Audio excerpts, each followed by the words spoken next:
Fíjense que la escritura usa muchas analogías para darnos enseñanzas, ¿verdad? Y hay una analogía que utiliza en dos ocasiones de manera diferente. Y me hizo pensar en esos, a veces en algún aparato, en algunos aparatos, tú vas a tomar una fotografía a la mejor y entonces te aparecen dos imágenes así empalmadas, ¿no? Entonces tienes que moverle y corregir y poner una imagen sobre la otra, y cuando ya que la pones sobre la otra, ya queda nítida. Pero mientras, pues son dos imágenes que no coinciden, que son diferentes. La escritura se compara con un espejo.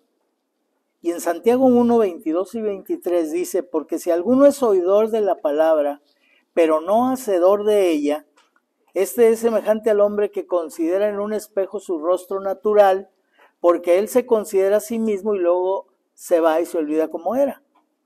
Esta es una imagen. Cuando nosotros leemos la palabra de Dios, nos vemos a nosotros mismos. Por ejemplo, cuando dice, por cuanto todos pecaron, pues yo me veo a mí mismo ahí. O sea, yo soy pecador. ¿Sí? Están destituidos de la gloria de Dios. Así me veía antes de recibir a Cristo. Esa era la imagen que yo veía.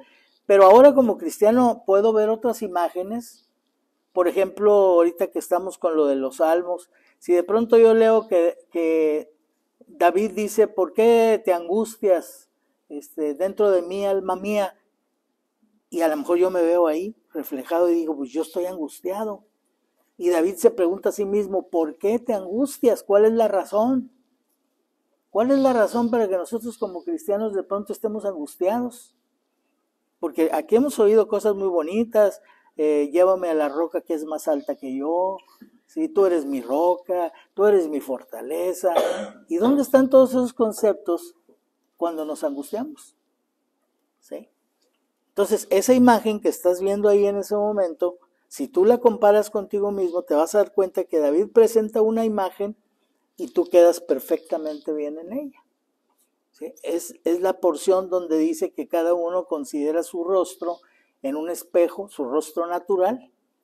Entonces, si tú te ves y dices, así estoy yo, pero luego te vas y te olvidas y sigues angustiado, pues no sirvió de nada que el Señor te mostrara a través de la expresión de David la condición en que te encuentras. Pero luego tenemos en 2 Corintios 4:18, que dice el apóstol Pablo: por tanto, nosotros todos, mirando a cara descubierta como en un espejo, la gloria del Señor, ya es otra imagen, ya no es la imagen de nosotros, es la gloria del Señor. Somos transformados de gloria en gloria, vamos empatando la imagen, la misma imagen, para ser igual, como por el Espíritu del Señor. El que está manejando la cámara es el Espíritu Santo. Está mostrándote la imagen a la que quiere que tú seas, que quiere que yo sea. Y si yo me dejo controlar por él, él va a ir moviendo la imagen y la va a hacer coincidir perfectamente bien. Y entonces el Señor se va a reflejar en nosotros. Entonces fíjense cómo siempre que leas la Biblia tú piensas, aquí hay dos imágenes que yo tengo que encontrar. Una, ¿cuál es el Señor? ¿Cómo es el Señor? Y otra, ¿cómo soy yo? Y luego entender que mi imagen tengo que llegar a que sea como la del Señor, que sea igual. Porque dice la Escritura que Él nos va transformando a nosotros de gloria en gloria. Una cosa es tener la salvación, otra cosa es crecer en el conocimiento de Jesucristo, crecer en la gracia, eso es otra cosa. Se puede crecer en el conocimiento y no crecer en la gracia. Saber mucho de la Biblia, pero no aplicarlo a nuestra vida. Y si no lo aplicamos a nuestra vida, no hay crecimiento, no hay madurez, nos mantenemos como niños espirituales. Precisamente por esto, hoy quiero yo hablar acerca de los frutos de una vida de poder, porque eso es lo que yo observo en la Escritura en los pasajes que vamos a ver este día. He escuchado a algunas personas referirse al pueblo de Israel como la iglesia, La iglesia en el Antiguo Testamento, el pueblo de Israel. Esto se debe probablemente a que en el hebreo, en el Antiguo Testamento, aparecen palabras, diferentes palabras, varias palabras que significan reunión, que significan asamblea, ¿sí? Exactamente como el significado de la palabra iglesia. Y esto todavía se hizo obviamente más enfático y se hizo más esa idea en la mente de algunas personas debido a la primera traducción que se hizo de las escrituras hebreas a otro idioma. La primera traducción que se hizo de las escrituras hebreas fue al griego. Antes de que hubiera escrituras hebreas en español o en inglés o en cualquier otro idioma, la primera fue en griego y es una traducción que es conocida como la Septuaginta. Y esa palabra Septuaginta significa 70. Y ese nombre se lo pusieron porque se supone que, y digo se supone porque se usa mucho el decir, según la tradición, 70 personas o 72 personas, más o menos es la idea, sirvieron como traductores para pasar las escrituras hebreas al idioma griego. Y así surgió la versión conocida como la Septuaginta. Primero fue la Torá, los primeros 5 libros de la Biblia. Y luego fueron añadiendo libros, fueron traduciendo otros hasta que se tradujo todo el Antiguo Testamento. Esa traducción se convirtió en las escrituras de uso común para los judíos de la dispersión que hablaban griego. Y entonces tenían acceso ellos así a las escrituras hebreas por medio de esta traducción al griego llamada la Septuaginta. En estas palabras que les digo que en el Antiguo Testamento significan asamblea o reunión, hay una que se repite más que las demás, que es más común. Y en la Septuaginta esa palabra fue traducida a la palabra griega eclesia, que en español es iglesia y que significa asamblea. Aquí nosotros en la cultura nuestra en México tenemos el mal hábito de decir voy a la iglesia, ¿sí? Cuando se están refiriendo a un edificio, a un templo. Y si está vacío, la gente pasa y dice, pues pasé por la iglesia fulana de tal. Entonces la iglesia para ellos es el templo. Pero la palabra iglesia significa asamblea, reunión. Si no hay personas reunidas en el lugar, ahí no está la iglesia. Está el edificio donde se reúne una iglesia. Pero el edificio no es la iglesia. ¿Sí? Entonces, la iglesia somos nosotros cuando estamos reunidos, los creyentes reunidos, somos la eclesia, la reunión de los creyentes, la asamblea. Pero en el Antiguo Testamento, el hecho de que se les llame a Israel la iglesia, porque fue traducida esa palabra hebrea a eclesia en griego, no significa que en el Antiguo Testamento existiera la iglesia de Jesucristo. Porque Jesús en el Nuevo Testamento se refirió a la iglesia como algo que todavía no estaba edificado, como algo que todavía no existía, que se edificaría en el futuro.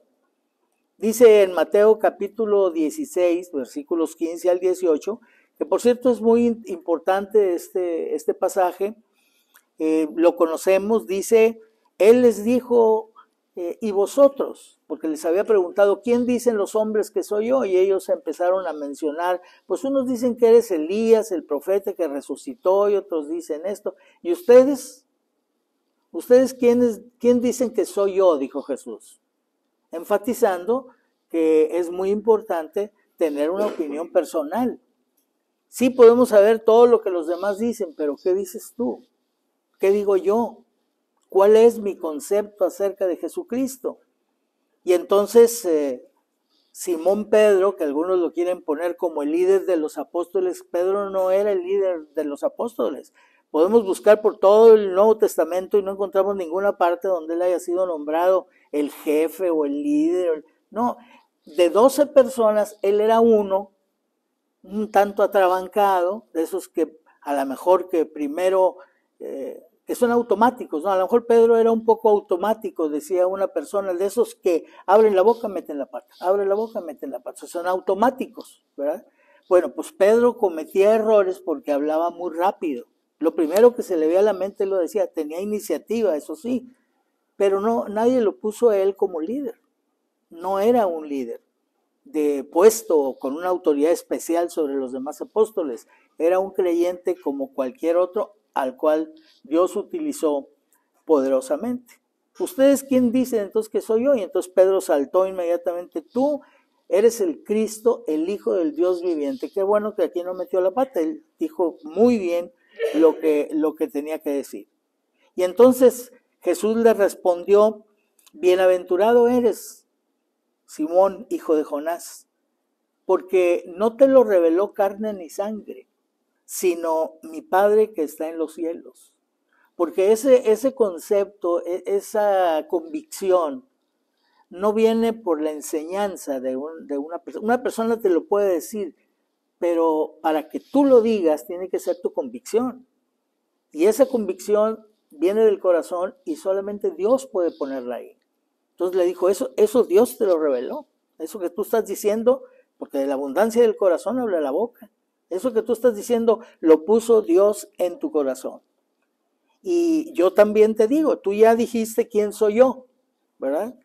Bueno, yo te digo que tú eres Pedro. Y sobre esta roca, refiriéndose a sí mismo, refiriéndose a esa declaración inclusive, tú eres el Cristo, el Hijo del Dios viviente, sobre esa roca edificaré mi iglesia. Entonces yo no sé cómo algunos pueden pensar que Pedro es el fundamento de la iglesia, porque en la Escritura se utilizan dos analogías para referirse a la iglesia o cuerpo de Cristo. Una es como edificio, y como edificio dicen, Cristo es la piedra fundamental, es donde está fundamentado el edificio. Y todos nosotros, todos los creyentes, inclusive Pedro, somos piedras del edificio, que formamos el edificio, somos piedras vivas, dice el mismo apóstol Pedro en una de sus cartas. Entonces, si cuando se compara con un edificio la iglesia, se pone a Jesús como el cimiento, cuando se le compara con un cuerpo, se le pone como cabeza. ¿Sí? Es otra analogía diferente. Si Pedro fuera el fundamento, Pedro tendría que ser la cabeza también cuando se le compara con un cuerpo. El fundamento es Cristo, la cabeza de la iglesia es el Señor Jesucristo. Después de entonces revelar estas cosas a sus discípulos, y después de haber pasado durante su ministerio terrenal, haber mostrado precisamente que esa declaración, tú eres el Cristo, o sea, el Mesías que esperábamos, el Hijo del Dios viviente, después de haber mostrado sus credenciales al respecto y mostrando que efectivamente Él lo era, fue crucificado, que era su misión, no es la derrota de un líder, sino la crucifixión es la meta de un líder. Es el lugar a donde llegó porque hacia allá se dirigía y lo avisó con tiempo. Al tercer día resucitó, es algo que también les dijo a sus discípulos, y se presentó vivo. Decía una persona en una ocasión, hace mucho tiempo lo escuché, era un conferencista, o es un conferencista porque no ha muerto, que decía que hay más pruebas de la resurrección de Jesucristo que de muchos hechos históricos de los cuales estamos convencidos que son reales, que son verdaderos. Y dice la Escritura que Jesús, después de resucitar, se presentó durante 40 días a los discípulos con pruebas indubitables, o sea, pruebas que no dejan lugar a dudas. En una de esas ocasiones se presentó cuando ellos estaban reunidos y todos se espantaron cuando lo vieron porque creyeron que estaban viendo un espíritu, es decir, un fantasma. Y Jesús les dijo, no, un fantasma no tiene carne y huesos como ustedes ven que yo tengo. Y si eso no les convencía, les dijo, les enseñó las manos y los pies, ahí tenía las huellas de los clavos cuando fue crucificado. Entonces, cuando ellos vieron esto y todavía una mayor prueba les dio, ¿tienen algo de comer? Y entonces le dieron a ellos un pez y algo de un panal de miel, y Jesús comió con ellos. Entonces, oye, un espíritu no come, estoy viendo las manos horadadas de mi Salvador y sus pies, pues entonces Él es el Salvador resucitado. Y entonces empezó a hablar con ellos de todas las cosas que habían sucedido, y les dice en Lucas 24, 46 y 47, así está escrito, y así fue necesario que el Cristo padeciese y resucitase de los muertos al tercer día. O sea, estas cosas que sucedieron no son situaciones circunstanciales que pasaron porque casualidad o porque se juntaron los factores como para que sucedieran. Estas cosas estaban dichas antes, estaban escritas antes. Por eso les dice, así fue necesario que pasara. Pero hay otra cosa que les dice al final, que también forma parte de lo que ya estaba establecido. No solo que fuera crucificado y resucitara el tercer día, sino también dice que se predicase en su nombre el arrepentimiento y el perdón de pecados en todas las naciones, comenzando desde Jerusalén. Entonces Jesús ya había muerto, Jesús ya había resucitado, ya se habían cumplido estas cosas. ¿Qué faltaba? ¿Qué les estaba recordando? Que se predicase el arrepentimiento y el perdón de pecados. Esto es lo que faltaba y esto era lo que tenía que venir en el calendario de Dios. ¿Quién iba a llevar a cabo esa tarea? En el Antiguo Testamento, Israel había sido el pueblo que Dios había formado con un propósito. No con hacer un pueblo predilecto que recibiera bendiciones o más bendiciones que los demás pueblos, como si fuera de una mayor categoría. Dios lo que quería era un pueblo que reflejara quién era Él. Por eso escogió, inclusive lo escoge de un pueblo de paganos, que eran los caldeos. De ahí escoge a Abraham, lo saca del paganismo y hace de él una persona diferente. Y por medio de él forma un pueblo. Ese pueblo tenía que vivir de manera diferente a las demás naciones. Tenía que vivir en santidad. Tenía que ser un pueblo que a través de él la gente supiera cómo era Dios. No los dioses de las naciones, que no son dioses, dice la Escritura claramente, que son obra de las manos de los hombres, sino quién es el Dios verdadero. Eso se debería de haber reflejado en el pueblo de Israel. Cuando Israel se prostituye, cuando Israel se va tras los ídolos, se va tras la idolatría, no obstante todas las manifestaciones que Dios había tenido para con ellos, de su poder y de su propósito de llevarlos en victoria a una vida de santidad, Israel, no obstante todo eso, se aparta de Dios. Y entonces, con el tiempo lo que sucede, porque esto pasó muchas veces, no fue una sola vez. Acuérdense, durante el tiempo de los jueces, Israel caía en la idolatría, clamaba al Señor, pedía perdón, venía un juez y lo llevaba otra vez al camino correcto y luego regresaba otra vez a la idolatría. Y así pasó durante mucho tiempo, hasta que llegó un momento, cuando el tiempo se cumplió, llegó un momento en que Dios hizo a un lado al pueblo de Israel como nación.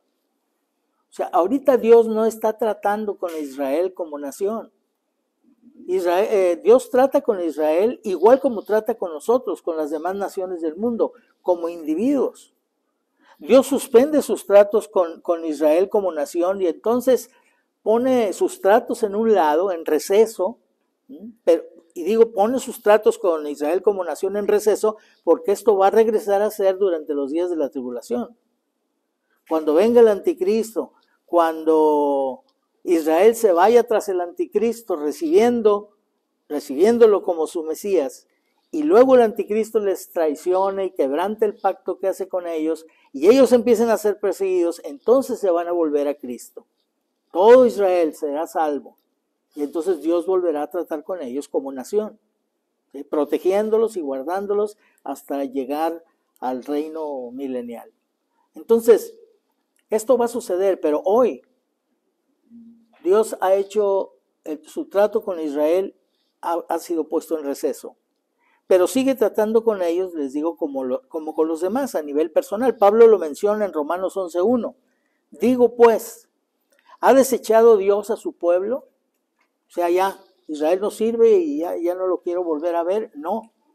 Por eso cuando ahora algunos dicen, oye, que fíjate que Israel y que Irán y que ya lo bombardearon y que ya se...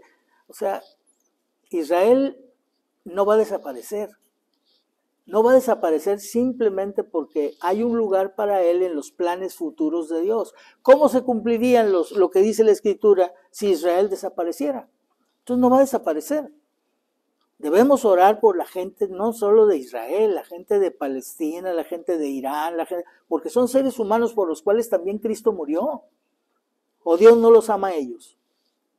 Los ama y necesitan la salvación. Entonces lo que necesitamos es orar, porque la guerra hace que muchos vayan al infierno.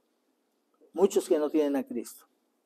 Entonces necesitamos orar por ellos. No solamente por las necesidades que están padeciendo, pero por la salvación de su alma. Porque aunque nosotros no lo sepamos o no conozcamos tal vez a alguien en particular, en esos lugares donde hay guerra y donde mucha gente está muriendo, también hay gente que está predicando el evangelio.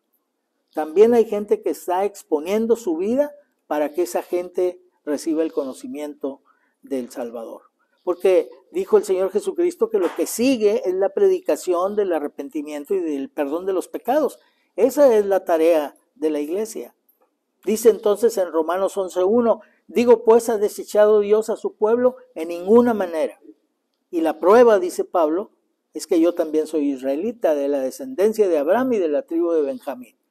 Entonces Dios no ha desechado a su pueblo. Aquí estoy yo como una prueba, dice Pablo, de que un israelita, un judío, puede ser salvo. Sin embargo, como nación, Israel fracasó en la misión que tenía de mostrar a Dios a las naciones. Y entonces pasó la estafeta, o la estafeta sería pasada, como en esas carreras de relevos, sería pasada a otro pueblo formado ahora por gentes de todos los pueblos. Y Pablo se refiere a esto en el mismo capítulo 11, en los versículos 17 al 21, cuando dice, pues que si algunas de las ramas fueron desgajadas, y tú siendo olivo silvestre, o sea, usa una analogía en donde se refiere a Israel como el olivo natural, y a nosotros como olivos silvestres, que al recibir a Cristo fuimos injertados en el olivo natural. Entonces, antes dice, inclusive en Gálatas, Pablo escribe mucho sobre cómo estaba separado y todos los gentiles del pueblo de Israel, tenían una pared de separación en medio. Pero esa pared fue derribada por el Señor Jesucristo para que ahora no hay diferencia entre judíos y gentiles. Necesitamos recibir a Cristo tanto unos como los otros. Y dice, tú has sido hecho participante de la raíz. La raíz es el Señor Jesucristo. Ya sé que se compare como un olivo o como una vid en el Nuevo Testamento, la raíz es el Señor Jesucristo, las ramas son los creyentes. ¿Sí? Israel como nación fue puesta a un lado, pero dice, tú fuiste injertado, pero no te jactes contra las ramas. Si te jactas, sabe que no sustentas tú a la raíz, sino la raíz, que es el Señor Jesucristo, te sustenta a ti. Pues las ramas dirás, fueron desgajadas, puedes menospreciar tal vez a los israelitas para que yo fuese injertado. Bien, por su incredulidad fueron desgajados, pero tú por la fe estás de pie. No te ensoberbezcas, sino teme. Porque si Dios no perdonó a las ramas naturales, a ti tampoco te perdonará. Entonces, Dios quiere que nosotros actuemos de manera diferente. Somos el relevo, la iglesia es el relevo que entró a cumplir la misión que Israel no completó o no hizo. Pero teniendo todavía nosotros mejores elementos, porque Israel, si hablaba de la salvación, tenía que hablar como una promesa de la salvación, de un Mesías que vendría a morir por ellos, pero nosotros hablamos de un Mesías que ya vino, que ya murió, que ya resucitó, que ascendió al cielo. Y entonces tenemos mucho más base y fundamento que lo que ellos tenían. Pues este pueblo, formado por gentes de todas las naciones y que forman la iglesia de Cristo, se comenzó a formar el día de Pentecostés. cuando ocurre el derramamiento del Espíritu Santo. Y ocurre con manifestaciones, les decía, milagrosas, como ocurrió la introducción del Hijo de Dios en el mundo. Cuando el Señor Jesucristo es introducido en el mundo, hay manifestaciones de ángeles anunciando su nacimiento. Cuando el Espíritu Santo es introducido en el mundo para quedarse en el mundo, hay manifestaciones, el lugar donde están reunidos tiembla y aparecen lenguas de fuego sobre los discípulos. Entonces, estos discípulos que estaban reunidos ahí el día de Pentecostés, ya habían creído, ya eran salvos, ya habían entregado su vida a Jesucristo. Pero para poder cumplir esa parte que faltaba, de predicar el arrepentimiento y el perdón de los pecados, se requería el poder del Espíritu Santo, ¿sí? Y entonces tenían que ser primeramente capacitados para hacer esa tarea, que era una tarea que no se iba a realizar solo en Jerusalén o solo en Israel, sino en todo el mundo, ir por todo el mundo. Entonces no era cualquier cosa. ¿Cuántos eran los discípulos? 12 apóstoles fieles y claro, discípulos también que no tenían la misma preparación que tenían los apóstoles que habían andado con Jesús todos los días. Entonces se requería capacitación del Espíritu. Y en Hechos capítulo 1, versículos 4, 5 y 8 dice, y estando juntos, les mandó el Cristo resucitado, después de que se manifiesta a ellos y les enseña las manos y los pies y come con ellos y les explica que las cosas que han pasado es lo que estaba escrito y que falta la predicación del arrepentimiento y el perdón de los pecados. Entonces les manda que no se vayan de Jerusalén, que se queden ahí y que esperen la promesa que el Padre les hizo. Dice, la cual oísteis de mí. Si ustedes se fijan al final del Evangelio de Lucas, el Señor Jesucristo habla precisamente del Espíritu Santo que vendría sobre ellos. Porque Juan ciertamente bautizó con agua, mas vosotros seréis bautizados. Quiere decir que todavía no estaban bautizados. Seréis bautizados con el Espíritu Santo. Todavía no estaban bautizados con el Espíritu Santo. Y cuando sean bautizados, recibiréis poder, cuando venga sobre vosotros el Espíritu Santo. Y entonces, no antes, entonces me seréis testigos en Jerusalén, en toda Judea, en Samaria y hasta lo último de la tierra, ¿sí? Entonces, fíjense, tenemos que rescatar algunas palabras que son muy importantes para evitar malos entendimientos después. Por eso quise hacer el énfasis. Si Jesús les está diciendo que se queden en Jerusalén hasta que sean bautizados con el Espíritu Santo, quiere decir que no estaban bautizados con el Espíritu Santo. Pero por allá en Lucas podemos oír que les dice recibir el Espíritu. Entonces, a ver, ¿qué diferencia hay entre una cosa y otra? Bueno, es la diferencia entre dos dispensaciones diferentes. En la dispensación del Antiguo Testamento, sí los creyentes recibían al Espíritu Santo, pero no se quedaba permanentemente en ellos. El Espíritu Santo podía salir de ellos. Por eso tenemos esa porción del Salmo 51, donde el rey David ora diciendo, no quites de mí tu Santo Espíritu. Porque ellos sabían, el Espíritu Santo venía, los capacitaba para realizar una determinada tarea, pero si ellos pecaban, el Espíritu Santo se iba, se salía de ellos. Entonces, cuando les dice al final de Lucas, recibid el Espíritu, esto está dentro de la antigua dispensación.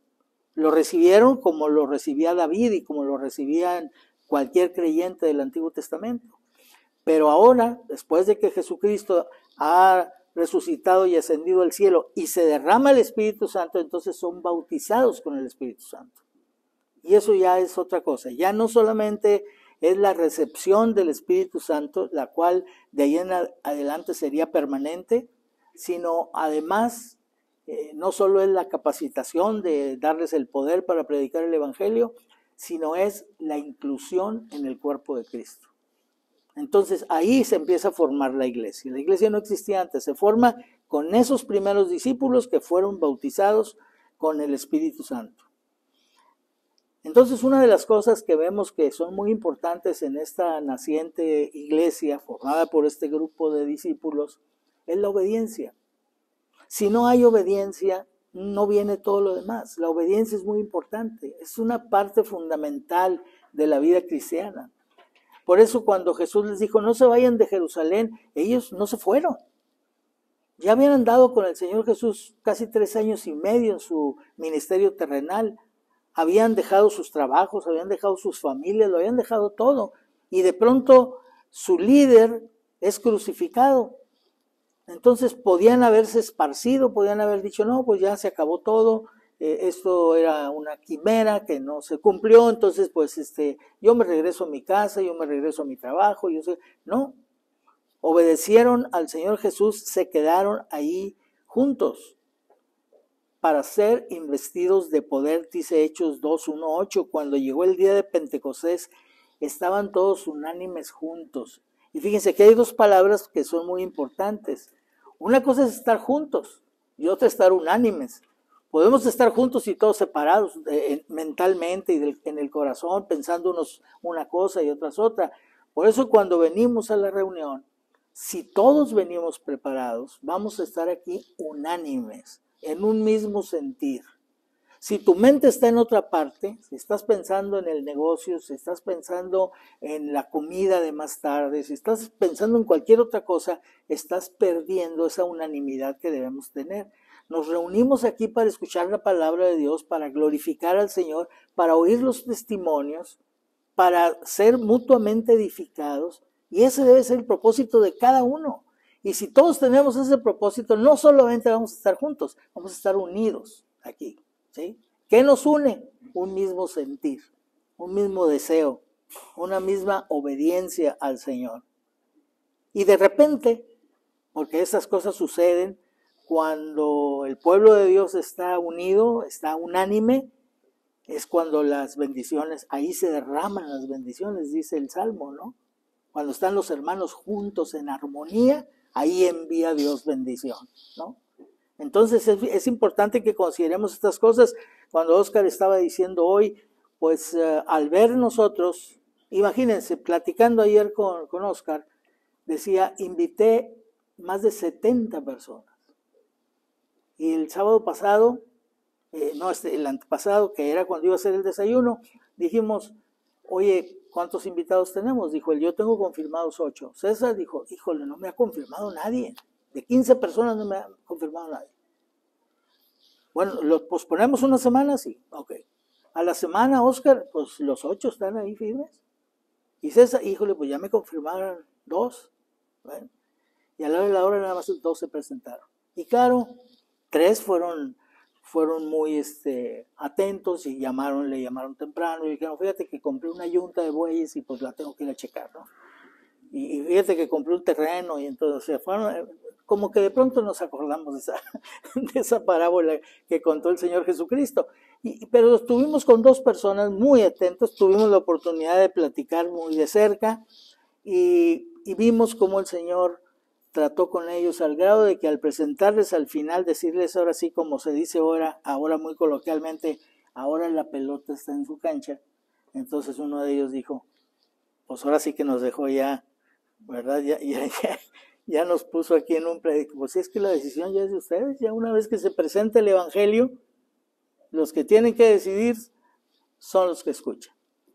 Y bueno, entonces los discípulos unidos y unánimes y juntos recibieron un estruendo como de un viento recio que soplaba, el cual llenó toda la casa donde estaban sentados, y se les aparecieron lenguas repartidas como de fuego, asentándose sobre cada uno de ellos.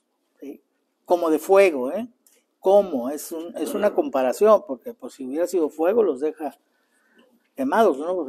No les pasó absolutamente nada, parecían como lengüetas de fuego. Esta fiesta de Pentecostés era una fiesta muy importante, que se celebraba, se llama Pentecostés, que significa 50, y se celebraba 50 días después de la fiesta de la Pascua.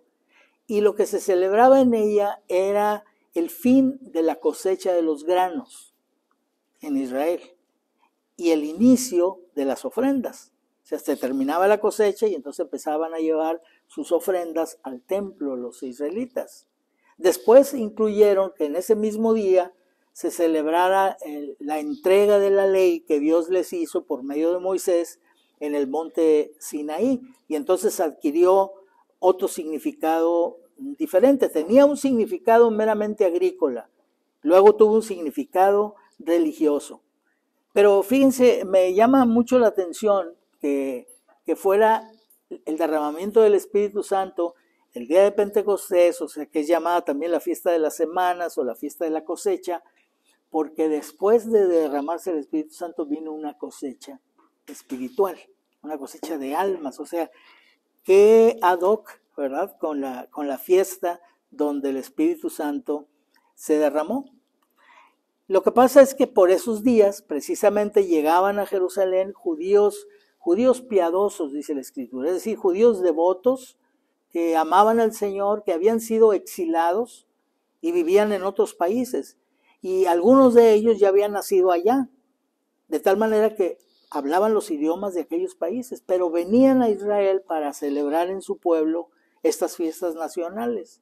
Y de pronto se encuentran con este espectáculo de los discípulos hablando, porque esas lenguas de fuego que se asentaron sobre su cabeza se tradujeron en el hecho de que cada uno de ellos empezó a hablar en idiomas que no eran su idioma y que no conocían por estudio. De hecho, todos se admiraban porque decían, oye, ¿qué no son galileos todos estos? O sea, porque tenía fama Galilea de no ser gente muy culta la que vivía ahí. Entonces, ¿de dónde saben estas cosas? Y había quienes empezaron a burlar, están borrachos. Los que no entendían, por ejemplo, los que hablaban hebreo, ¿sí? Entonces que no entendían todos los idiomas que estaban ellos hablando, pues entonces decían, pues estos están borrachos, quién sabe qué están diciendo. Y entonces esto da lugar precisamente a que Pedro predique un mensaje para explicar, no, estos no están borrachos. Esto es lo que fue prometido en las Sagradas Escrituras, de que cuando el Espíritu Santo se derramara, se hablarían como una manifestación milagrosa otros idiomas. Todos aquellos judíos que se encontraban dispersos moraban entonces en Jerusalén, dice Hechos 2, 4 al 8. Eran judíos varones piadosos de todas las naciones bajo el cielo. Y qué momento tan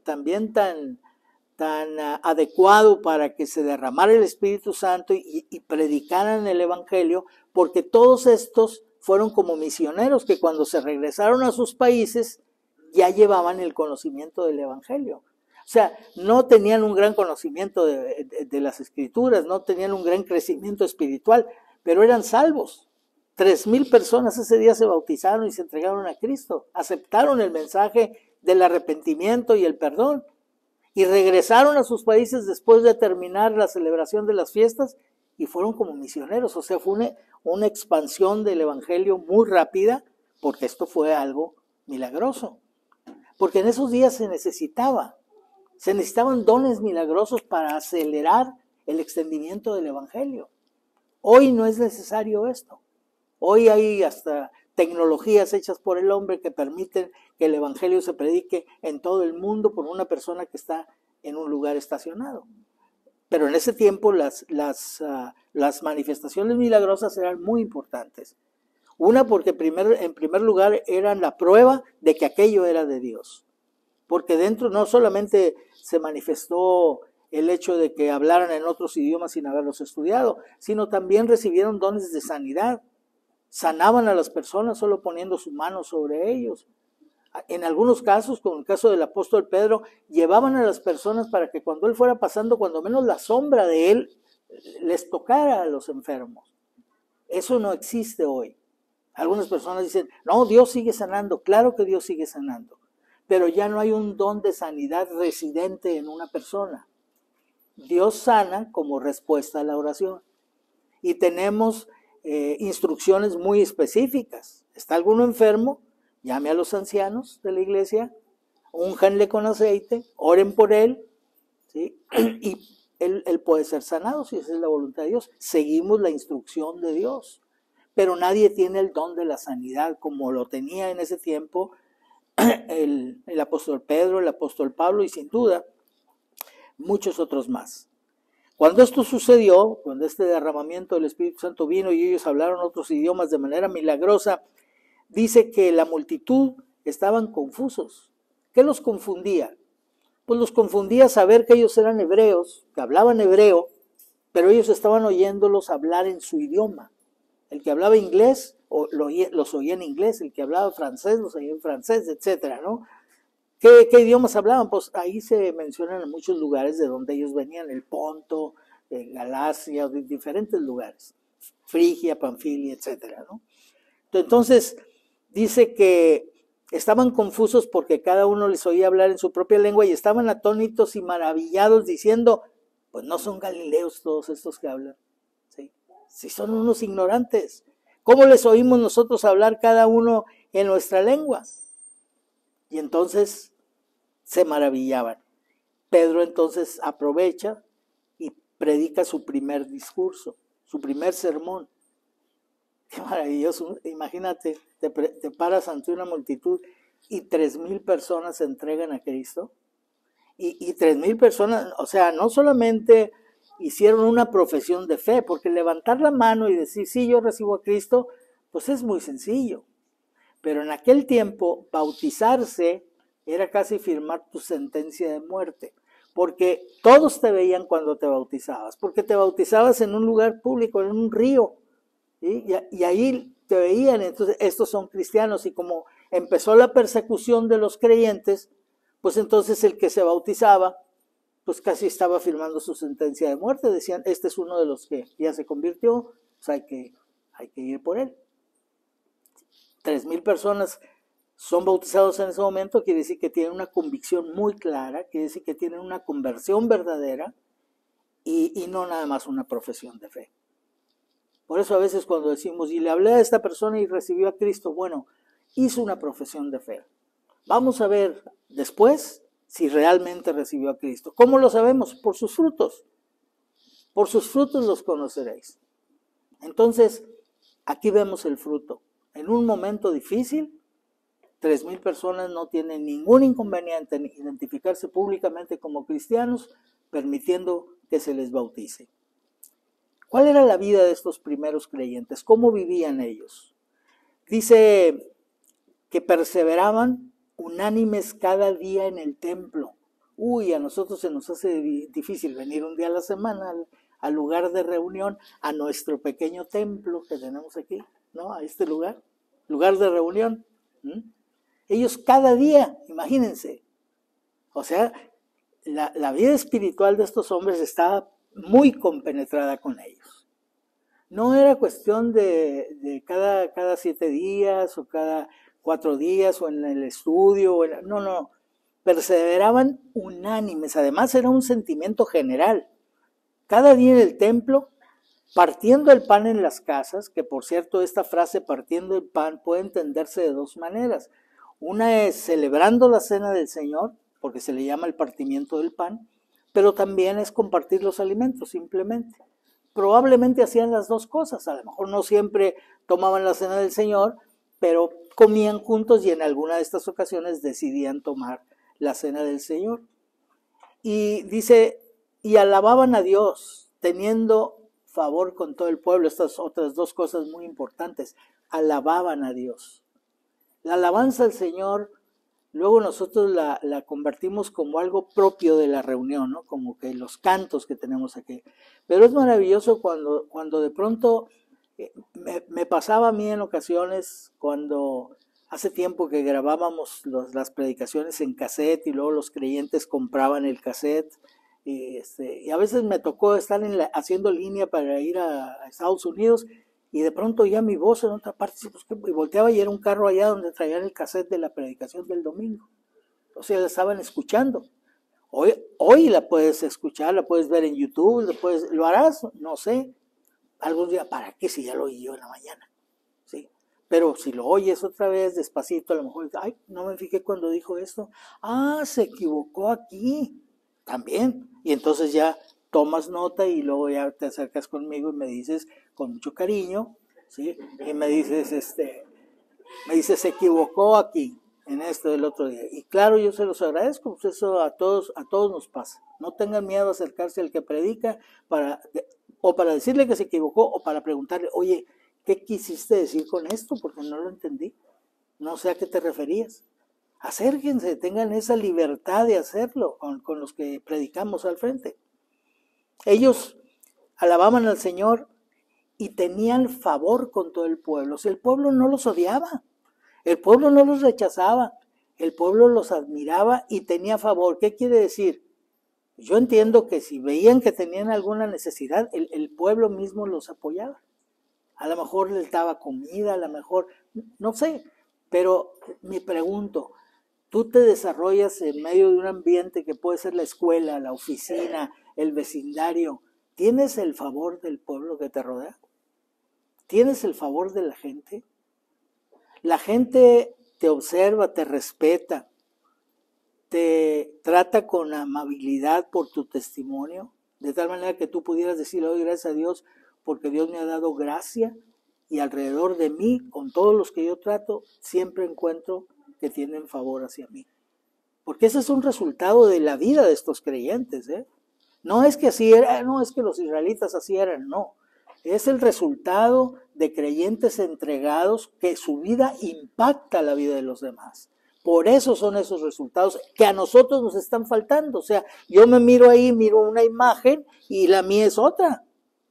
Entonces quiero emparejarla. Quiero que mi imagen sea esa misma que estoy viendo de ellos. Esta es la iglesia primitiva. La iglesia entonces se inicia en esta fiesta de la cosecha y viene una cosecha de 3,000 almas. Los discípulos son investidos con el poder del Espíritu Santo y aquí ocurren dos cosas. Una, son bautizados con el Espíritu Santo, que ya les dije que esto significa que son incluidos en el cuerpo de Cristo. ¿Por qué digo esto? Porque 1 Corintios 12:13 dice, porque por un solo Espíritu fuimos todos bautizados en un cuerpo, sean judíos o griegos, sean esclavos o libres, y a todos se nos dio a beber de un mismo Espíritu. Por eso digo, el bautismo del Espíritu Santo es la inclusión en el cuerpo de Cristo. Como en ese tiempo no existía la iglesia, entonces ellos fueron los primeros miembros del cuerpo de Cristo. Ahí se empezó a formar la iglesia. Ahora cada persona que recibe a Cristo en su corazón, que lo hace verdaderamente, es bautizado por el Espíritu Santo en ese momento. Y el Espíritu Santo lo incluye, ya es parte del cuerpo de Cristo. No estoy hablando que es parte de este grupo. Este grupo de cristianos es una parte del cuerpo de Cristo que se reúne en este lugar y que permite que el cuerpo de Cristo universal, que está por todo el mundo, sea visible en este lugar. Y hay otro en otro lugar, y hay otro en otra parte, hay por todo el mundo manifestaciones visibles del cuerpo de Cristo. Pero el cuerpo de Cristo está por todo el mundo, formado por gentes de todo tipo que entregaron su corazón a Jesucristo y fueron bautizados en el cuerpo. Y por otra parte, existe la llenura del Espíritu. Son dos cosas diferentes. Ellos, cuando el Espíritu Santo se derramó el día de Pentecostés, los creyentes fueron bautizados y fueron llenos del Espíritu Santo. La llenura del Espíritu Santo se manifestó en que el Espíritu Santo los controló, porque eso es la llenura. La llenura es que el Espíritu Santo te controla. Dice Efesios 5:18, no os embriaguéis con vino en el cual hay disolución. ¿Sí? ¿Qué pasa cuando estás embriagado con vino? El vino te controla. El vino te hace hacer cosas que tú no harías en tus 5 sentidos. El vino convierte a los cobardes en supervalientes y a los valientes en cobardes, a los hombres en mujeres, porque hay muchos que se ponen a llorar así débiles, como se supone que las mujeres son débiles. Cuidado, no se vayan mucho con esa finta, pero se supone que las mujeres son débiles, pero si no lo son, cuando menos son más sentimentales, ¿sí? Y de pronto los hombres nomás toman unas cuantas copas y se vuelven como una mujer y lloran por todo. Entonces, esa transformación que sufre una persona cuando está embriagado, que está controlado por el vino, se usa como analogía para decir, no seas lleno de vino, no te embriagues con vino, embriágate con el Espíritu, o sea, que el Espíritu te controle. Y es entonces cuando también haces cosas que tú no harías, ¿sí? Simplemente hay ocasiones que estás hablando con alguien y te hacen de pronto una pregunta y viene a tu mente exactamente el versículo que contesta la pregunta, la persona se queda admirada y tú dices, híjole, ¿cómo me acordé en ese momento de ese versículo? Tengo mucho tiempo que no lo usaba. El Espíritu Santo lo trajo a tu mente cuando te está controlando, cuando te está guiando, cuando tu mente está llena de otras cosas, cuando tu mente está llena de otros temas. ¿Qué va a encontrar el Espíritu Santo en tu mente? Si tú atesoras la palabra de Dios en tu corazón, si tú la memorizas, el Espíritu Santo tiene dónde buscar para traerte a la memoria lo que has memorizado. Entonces, el bautismo del Espíritu Santo es permanente. Ya una vez que formas parte del cuerpo de Cristo, nada ni nadie te puede quitar de ahí. Pero la llenura del Espíritu Santo no es permanente. Esa sí la puedes perder. Esa la pierde uno cuando peca. El Espíritu Santo deja de controlarme, deja de utilizarme bajo su dominio, bajo su poder. Entonces, una vez que esto sucede, necesitamos analizarnos a nosotros mismos, pedir perdón al Señor por los pecados que hayamos cometido y de manera natural. No tienes que invocar al Espíritu. Oh, Espíritu Santo, lléname. No. Simplemente analizas tu vida y dices, Señor, perdóname porque yo sé que esto estuvo mal y esto, pides perdón. Automáticamente el Espíritu Santo toma el control de tu vida. Es importante. La presencia de Cristo, del Espíritu Santo permanece en nosotros, nunca se va, como lo hacía en el Antiguo Testamento. Nunca desaparece, pero la llenura del Espíritu sí. Podemos entonces preguntarnos, ¿por qué nuestra vida es tan diferente a la vida de estos primeros cristianos? ¿Por qué, sobre todo lo más importante, por qué falta fruto en nuestra vida? ¿O no están de acuerdo conmigo en que falta fruto? Y fruto me refiero a almas que se entreguen a Cristo. ¿Por qué no hay almas? ¿Cuántos años tienes o cuánto tiempo tienes que no ganas una persona para Cristo? A lo mejor dices, bueno, sí, el otro día una persona hizo decisión, sí, pero ¿cómo sabes que realmente es cristiano? ¿Le diste seguimiento? ¿Estás enseñándole la palabra de Dios? ¿Puedes darte cuenta de su crecimiento?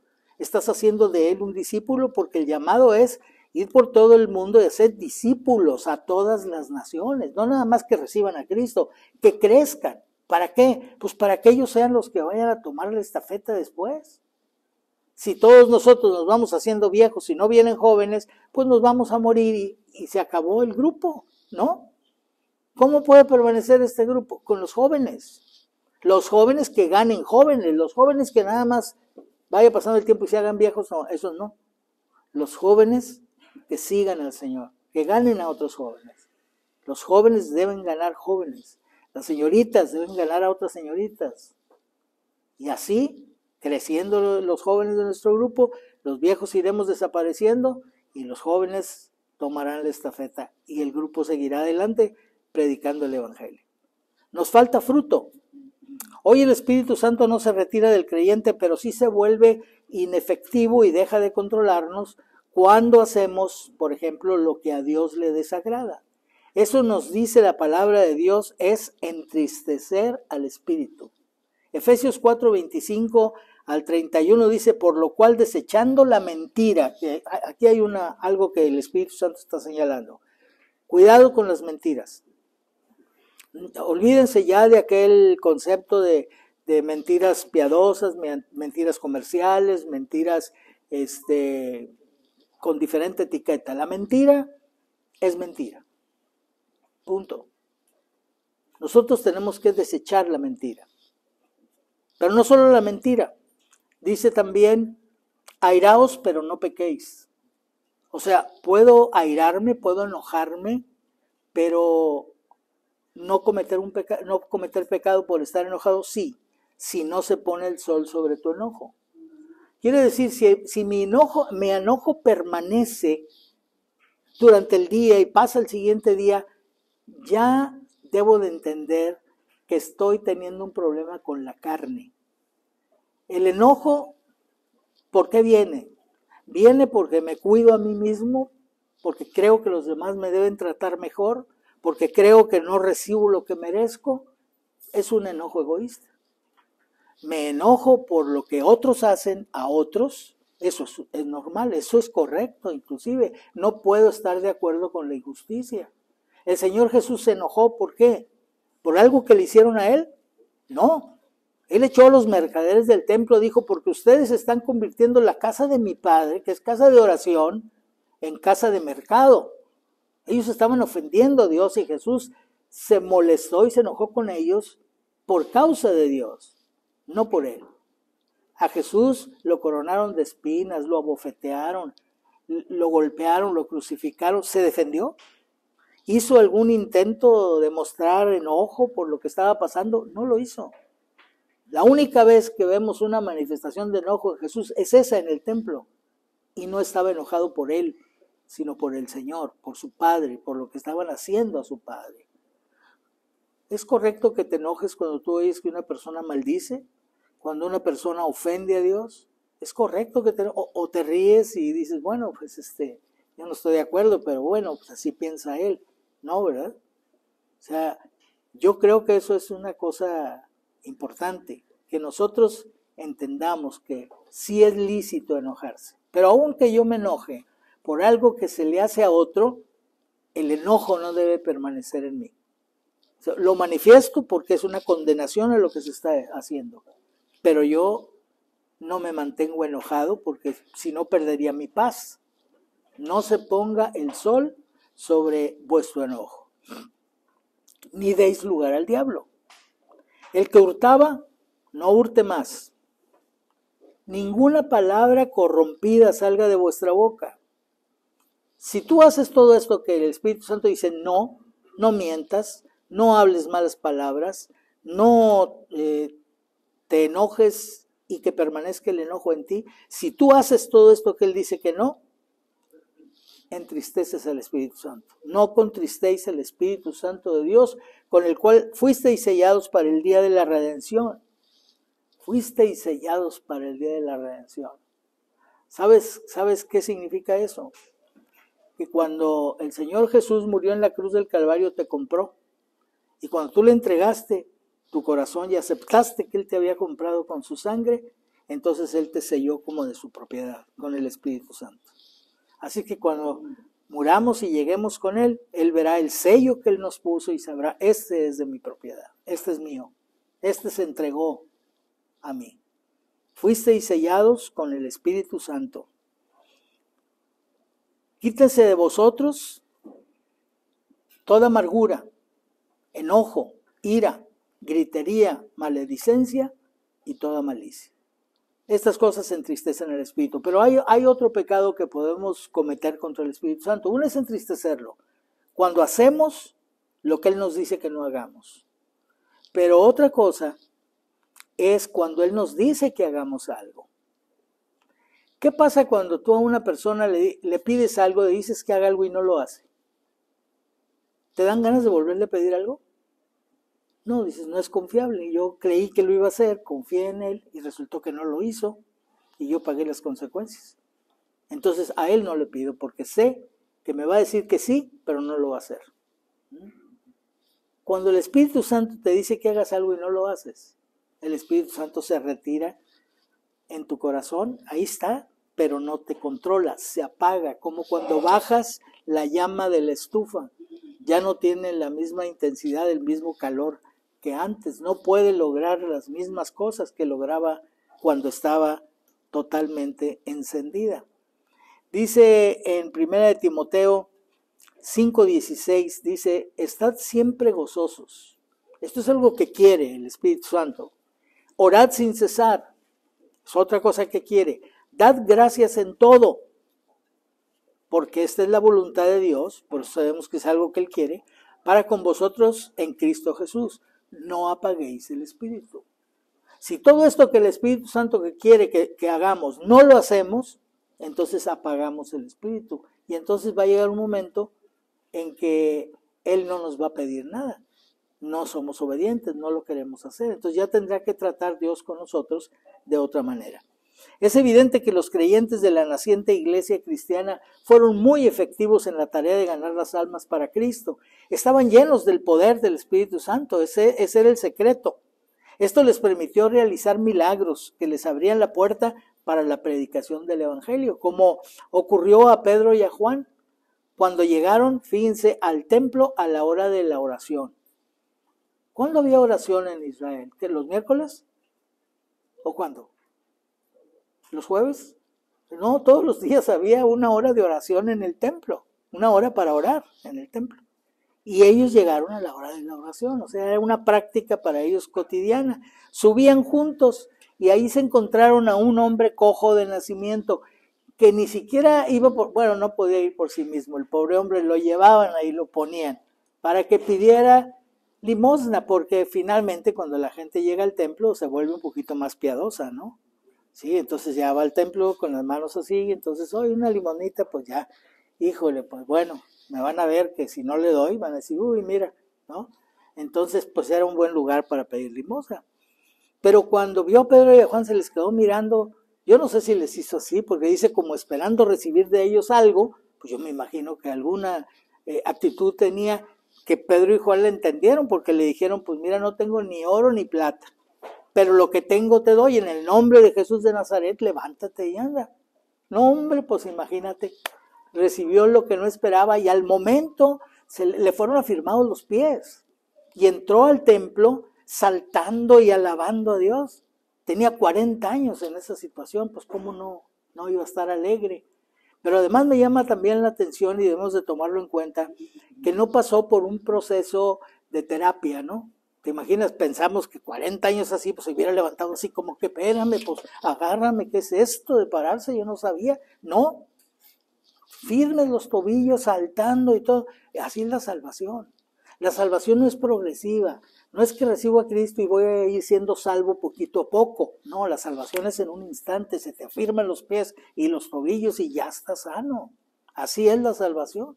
Entonces, este hombre pues entró, antes nada más había ido ahí pensando en el dinero, ahora pensó en entrar. Antes no había pensado en entrar, estaba afuera nomás pidiéndole a la gente. Ahora entró, porque lo que quería era alabar al Señor.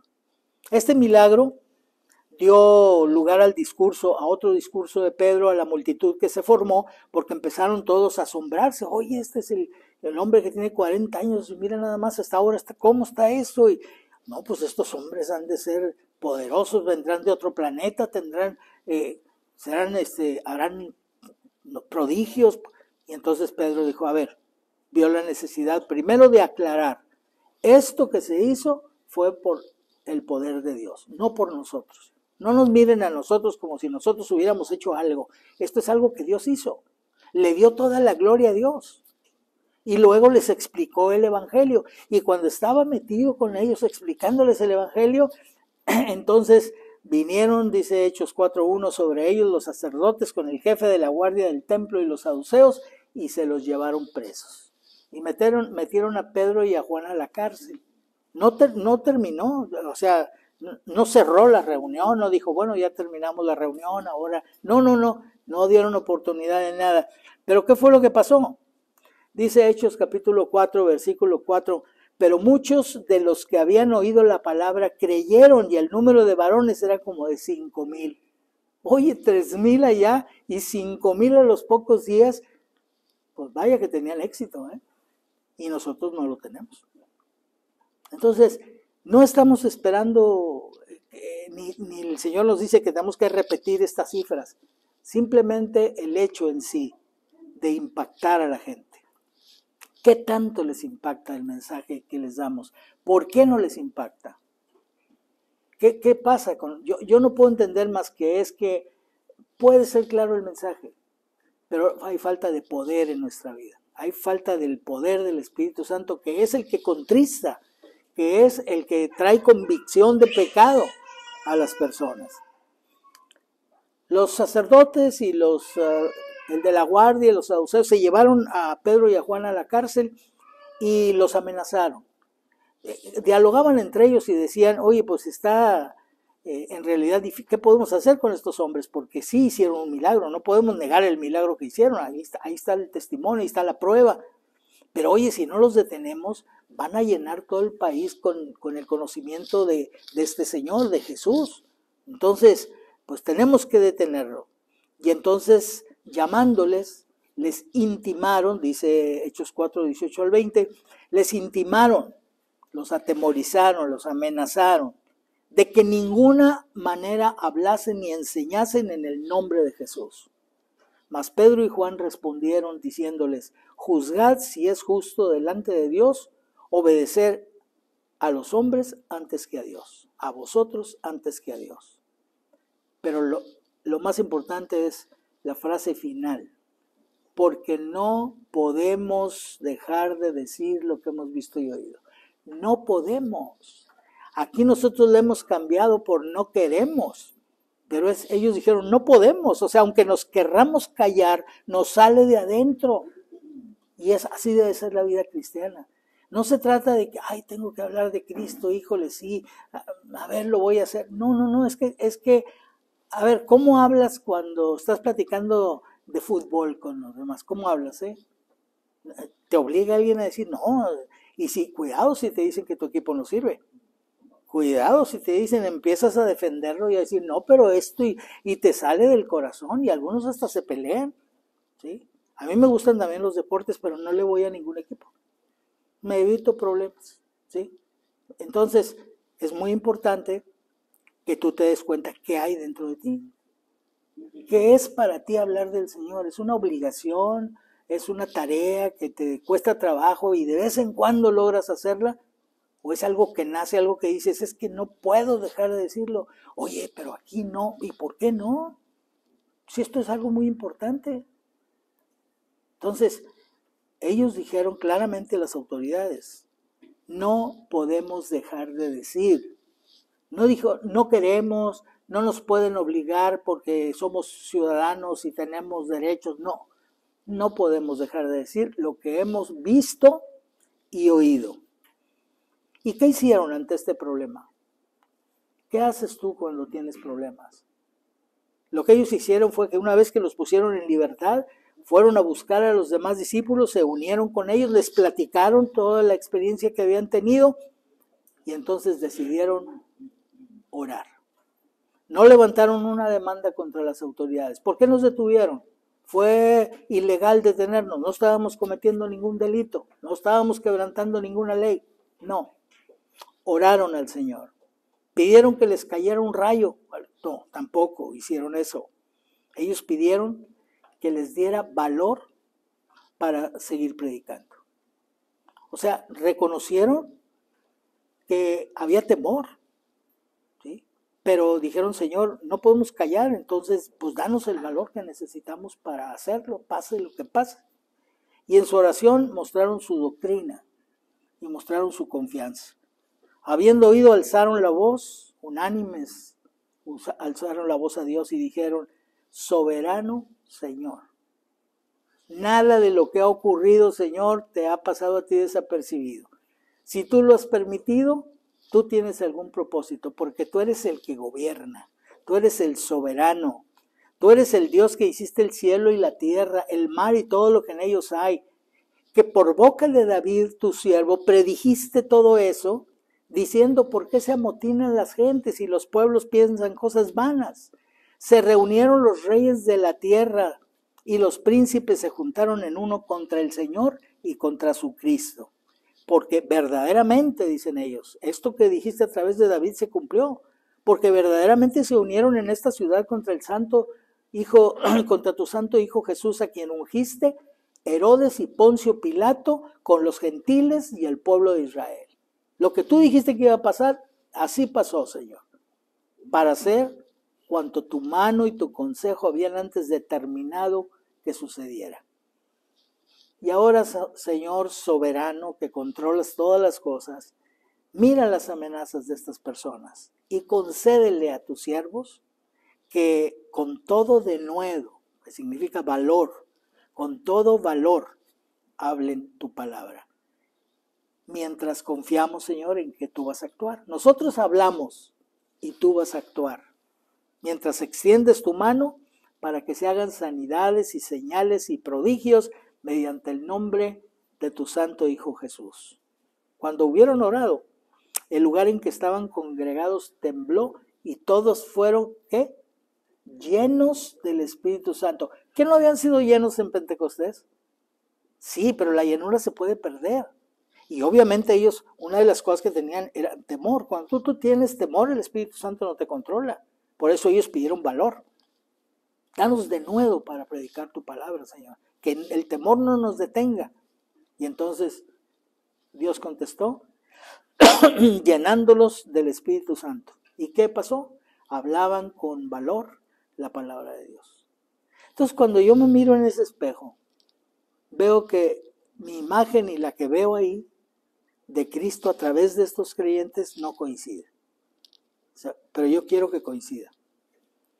Y entonces yo oro y le pido al Señor que haga lo que sea necesario hacer en mi vida para que mi vida coincida con esta. ¿Sí? Porque eso es lo que nos va a permitir servirle, ser exitosos, llevar fruto para su gloria y para su honra. No hay cosa más preciosa que mirar hacia atrás y ver a personas que conocieron a Cristo a través de tu ministerio y que siguen al Señor ahorita y le sirven. Esto trae gran felicidad a nosotros y una fiesta en el cielo. Que Dios los bendiga.